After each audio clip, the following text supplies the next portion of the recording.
Hasta la 1 del mediodía, estamos conectados. Ancho de banda por LU20.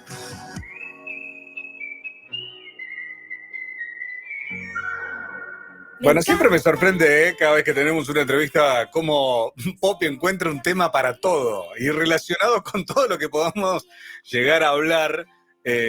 Y bueno, y en este caso tiene que ver con la lectura, lógicamente, lo sigue con los libros. En realidad hace un tiempo que venimos siguiendo distintas noticias que tienen que ver con la educación, en este caso con los adolescentes, con estudios PISA, con los informes PISA reconocidos, obviamente. Vieron que cada tanto sale alguna noticia medio de cómo está Argentina en matemática y demás, pero hay un informe que elaboró la OCDE hace un tiempo atrás también, y que en Argentina este año ha tenido como repercusión esto de leerle a los chicos, invitar a leer a los chicos, pero lo que mostraba era que hay un rendimiento mayor y mejor de leer en papel, Romy, antes que leer en pantalla. En esto que estamos tan acostumbrados. Entonces dijimos, che, vamos a buscar a alguien que nos pueda dar una mano en esto, que nos pueda explicar un poco de qué se trata o de lo difícil que puede ser en estos tiempos que corren, hoy que los chicos, e incluso nosotros mismos, leamos un poco más en papel que en la pantalla. Y por eso está con nosotros, ella es licenciada, profesora en Ciencias de la Educación, es Patricia Idea, que le vamos a dar el buen día y por supuesto agradecerle. ¿Cómo estás, Patricia? ¿Todo bien? Hola, buen día, Pablo, buen día, Romina.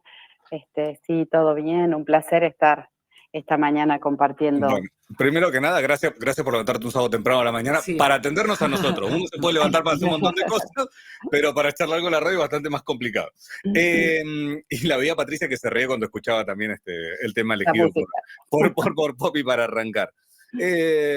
Está difícil el tema de la lectura, ¿no, Patricia? Bueno, sí, es un tema complicado, sobre todo escuchaba el tema y me reía porque, bueno, leí la nota que me compartías, y la cuestión de la lectura, que es una cuestión que, bueno, yo me dedico en el ámbito académico a trabajar con los estudiantes de los primeros años, los ingresantes, y acompañar sus trayectorias en esta cuestión de cómo cada vez más cuesta la atención y la concentración. Entonces, cuando yo leía el informe de la OCDE, y en esta evaluación o estas conclusiones a las que llegan, lo primero que me hace pensar es, bueno, papel versus material digital. Primero tenemos que pensar más allá del recurso, si es papel o es algo más de celular o la computadora, es cuál es el objetivo que nosotros tenemos, ¿no? Es decir, siempre lo pienso en términos pedagógicos y de formación. Para la lectura nosotros necesitamos tener algunas habilidades y capacidades, ¿sí? Poder atender a eso. Entonces, en la actividad de la lectura, entender qué capacidades, qué habilidades, qué competencias ponemos en juego. Y ahí ese es el punto central, me parece, porque más allá del recurso, digamos, si es digital o es escrito, la cuestión es si estamos poniendo las habilidades y las competencias que necesitamos. Es decir, en el informe que ustedes me compartían, que son las conclusiones de la OCDE, se habla de que el recurso digital, por ejemplo, es más distractor porque todo el tiempo estamos recibiendo información y como inmediatez, ¿no es cierto? En cambio, en el papel o en el recurso escrito hay otra cuestión que requiere, bueno, una atención y una concentración mayor. Todas esas habilidades se trabajan. Es decir, que yo por ahí coincidía un poquito más con la postura de Fernández Enguita, que en el ámbito académico es un sociólogo de la Universidad de Madrid, bastante leído por nosotros los pedagogos. Él es más ecuánime en cuanto a la postura que toma, porque plantea esta cuestión de que, bueno, de que por ahí hay varios factores a tener en cuenta, y así, sintéticamente, es las habilidades que yo planteaba hace unos instantes, ¿no es cierto? Es interesante esto porque muchas veces nos quedamos solamente con eso, ¿no? Con el tema del material, que era lo que hacías mención. Porque se decía, bueno, como si fuera tan fácil resolverlo, decir, bueno, le saco el celular, le doy un libro y ya está. Tiempo atrás hablaba con un amigo que decía que, bueno, para que su hijo más chico, el peque apenas, no se entretuviera con la pantalla, él cuando tenía que trabajar en la casa, escondía el celular atrás de un libro, es decir, estaba con un libro abierto y usaba el celular, por recomendación también de una pediatra para decir, mirá, porque si te ve con el celular va a querer eso mismo que te y así es una forma de incentivarlo.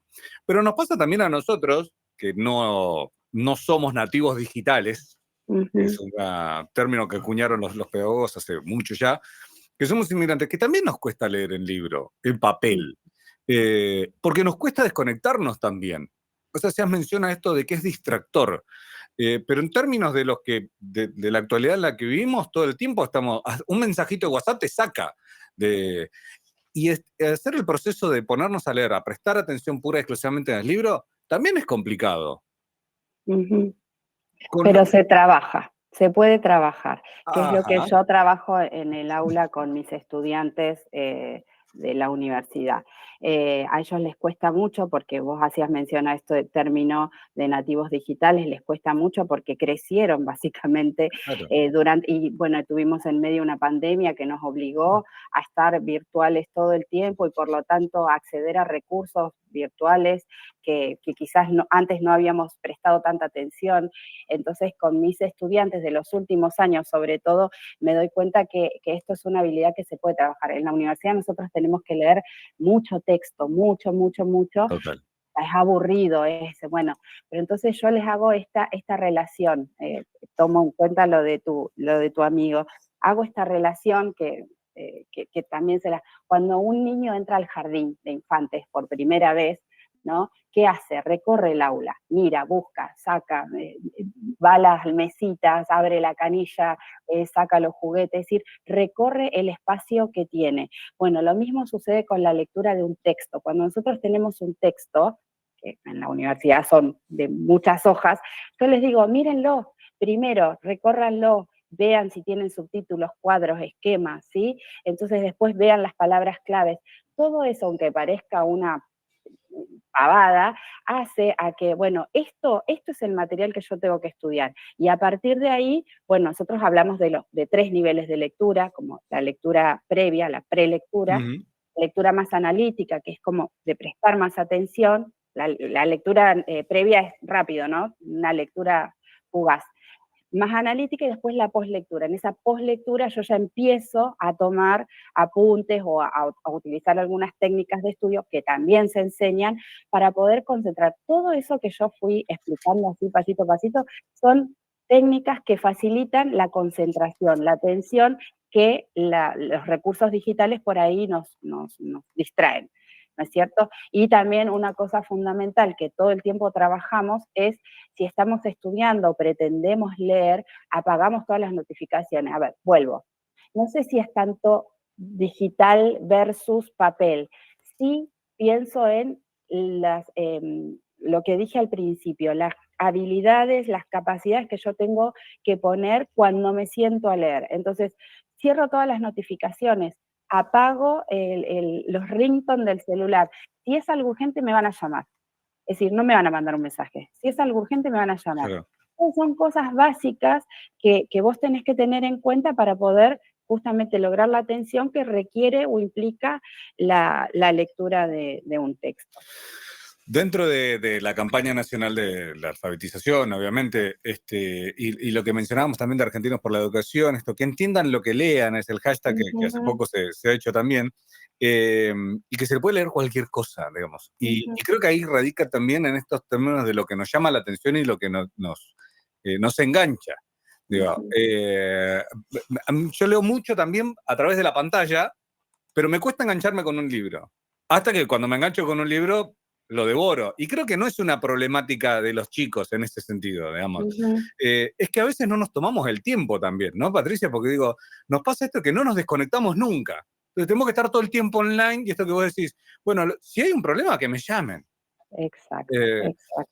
Es como si uno fuera un bombero a las 24 horas para incendios inexistentes. casi me pongo metafórico, Es perdón, que, pero... es que estamos en una cultura de lo inmediato. Entonces, esto que vos relatás del libro, a ver, mi formación es humanística, o sea que he leído un Uf, montón. Y claro. cada vez me cuesta más, o sea, esto que a vos te pasa, a mí también me sucede. Cada vez me cuesta más tomar un libro, pero es esto que yo te explicaba hace unos instantes, es entrar como en ese nivel de lectura óptimo. Cuando vos entras en ese nivel de lectura, ya está. Entonces, son consejos sencillos que yo he visto en mis estudiantes que si lo logran hacer, avanzan un montón. Y después la otra cuestión importante es la escritura, o sea, lectura y escritura. Por eso Ok. yo arrancaba diciendo papel versus digital, cuál es el objetivo y otra cuestión que me gustaría que quede así como el objetivo es aprender. ¿Nosotros para qué leemos? Para aprender. Entonces, lectura y escritura. La lectura es epistémica, ¿sí? Yo, los estudiantes creen que escriben para saber, ¿sí? Y nosotros los docentes en realidad solemos pedir que los estudiantes pedir que escriban para saber que no es lo mismo, ¿sí? Que empiecen a escribir, aunque no sepan, ¿sí?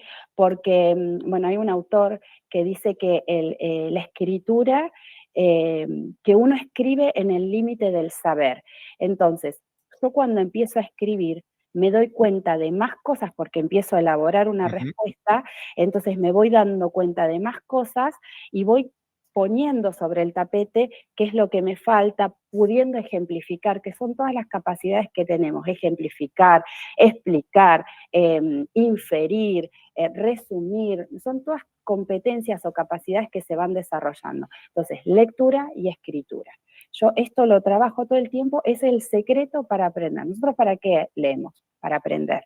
Entonces, escritura y lectura, dos cuestiones fundamentales y que deberían ir concatenadas cuando estamos pensando en el aprendizaje. Y Patricia, otra, perdón, sí, que te interrumpa ahí. Con esto de la escritura, yo tengo 2 hijos, uno que tiene 12 y el otro que tiene 10. Cuando yo me siento con ellos a enseñarles algo o a ponerle, me dicen, mamá, tengo que estudiar tal cosa, me siento con ellos, mi forma es la que decís vos, escritura, resumen, hagamos un resumen, después lo exacto. leemos. Y ellos me dicen, pero ¿sabés lo que podemos hacer? Vos haces el resumen, yo lo leo y me grabás, me dice. Me grabás y yo después lo vuelvo a ver y ya lo aprendo, mamá, de ahí, del celular. Entonces es como un poco este choque también, como decíamos, tiene que ver con algo cultural y al mismo tiempo no tiene que ver con algo cultural, pero dice, a mí me queda más si yo lo veo, mamá, si yo lo puedo ver, pero no, los intento también llevar a esto y después me agradecen, dicen, mamá, ¿sabés qué? Con el resumen que me hiciste hacer, me fue mejor que, no sé, ellos por ahí es el tema de la comparación, pero me fue mejor y mis compañeros entendieron mejor lo que quise decir. Así que está bueno esto también. Sí, bueno, en esto que vos decís, Romina, mira, genial, porque además uno va aprendiendo con sus estudiantes y esto de la cultura digital. Yo tengo casi 50 años y vengo del campo de la lectura en papel, como les decía antes, pero voy aprendiendo con las jóvenes generaciones. Y esto que te plantea tu hijo de grabarte o de grabarse, bueno, yo lo empecé a implementar hace unos años, porque nosotros somos distintos tipos de estudiantes. No podemos decir, bueno, esto es mejor y defenestrar lo otro. No, Claro. tenemos que ir aprendiendo que cada uno de nosotros aprende diferente, ¿sí? Así como sentimos diferente, como hay cosas que estéticamente a algunos les gusta y a otros no. Entonces, aprender también es un momento que nos tenemos que regalar.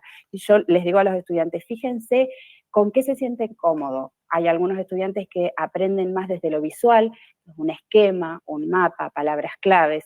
Hoy hay otros estudiantes que son más auditivos, es decir, que les gusta o aprenden más cuando escuchan que otro les lee. Otros es una combinación, pero siempre la escritura y la lectura, obviamente, yo vuelvo ahí, más allá de que después el recurso final sea el mapa, el esquema, el audio, siempre primero, son como distintos pasos, ¿no? Primero la lectura, la escritura y bueno, todo esto, que tiene que ver con lo que decía antes, con la metáfora del nene que entra a la sala de jardines. Yo no puedo aprender algo que así en líneas generales no puedo visualizar previamente, ¿no? Sí. Eh, Es Claro, eso. en estas épocas de tanta tangibilidad visual, claro, es interesante eso de pensarlo. Pero justo entre otras de las noticias que uno encuentra o referidas al tema, en el municipio de Álvaro Obregón, en México, es noticia hace un par de días, nada más, esto es una noticia del jueves, miércoles, jueves, donde se implementó eh, un programa que convierte la lectura en el juego para que los chicos lean más. Entonces, se llamaba Leer en Vivo y se grababan, Romy, hacían esto mismo que te pedían los hijos, o es lo que dice Patricia que está haciendo hace un par de años. Digo, mirá cómo marca punta también, uno a veces sin saberlo. Ujú. Juegan como streamers leyendo para ser guía de otros. Y a partir de eso empieza la lectura también. Y en esto de la lectura, así como decías de Patricia de la escritura, la lectura en voz alta también ha jugado en nuestras generaciones un rol de decir, bueno, a ver si entendés lo que estás leyendo, si interpretás lo que estás leyendo, dónde va una pausa, una inflexión, algo. Que también en casa esto, digamos, a nosotros, a los que son padres, nos cuesta también, o tíos o demás, familiares más grandes de chicos, nos cuesta entrar en ese juego de decir, bueno, vamos a jugar un ratito a leer. Entonces, Ujú. uno lee en una forma monocorde en la cual no necesitas un locutor profesional, digo, simplemente jugar un poco, porque Ujú. así la lectura se vuelve entretenida. Y Sí. para uno que lee y para el que escucha mucho más también. Sí, igual a veces me han dicho en la universidad, a mí nunca, profe, a los 5 años me leyeron un cuento. Bueno, igual podemos recuperar. O sea, yo trato siempre Claro. de que no, o sea, todo se puede aprender. Y es más difícil quizás porque durante los primeros años, escuchaba a Romina recién, durante los primeros años es cuando nosotros marcamos algunos hábitos, disciplina, que para los chicos después son herramientas fundamentales, pero eso se puede entrenar. Es decir, llegamos a la universidad, no tenemos los hábitos, no tenemos la disciplina, yo con esto no puedo, sí podés, es entrenar. Así como empezamos a ir al gimnasio a los 50 años y capaz nunca lo hicimos antes, bueno, esto también se entrena. El cerebro es un músculo y se entrena, ¿no? Tenemos que ver con cuál ejercicio nos sentimos más cómodos. Y ahí está el poder entender y empezar a conocernos a nosotros mismos como aprendices, Ujú. ¿sí? ¿Qué me resulta a mí más cómodo? Que me lean, leer, hacer un mapa, hacer un esquema, grabarme en un audio y después escucharme. Hay que entrar en la cultura del aprendizaje. Sí, creo Por que eso, igual, Patricia, cambió nuestra manera de habitar los lugares donde vamos socialmente. Ponerle la escuela cambió también cómo la habitan los chicos a cómo la habitábamos, no sé, nosotros.